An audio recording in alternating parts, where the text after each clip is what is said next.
শুভ দুপুর বন্ধুরা। আশা করি তোমরা সবাই ভালো আছো, আমিও ভালো আছি। আর তোমাদেরকে আমি একটা অনুরোধ করছি, তোমরা যদি রাখার চেষ্টা করো তো রেখো।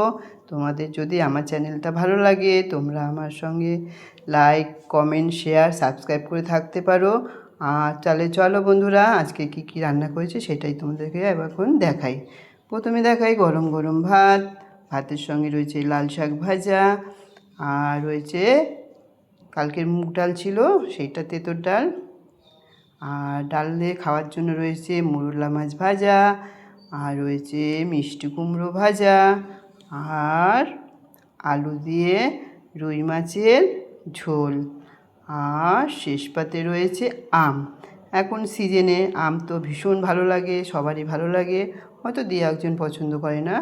তাই বন্ধুরা চলো, তোমাদের সঙ্গে আবার পরে দেখা হবে। টাটা, ভালো থেকো, সুস্থ থেকো।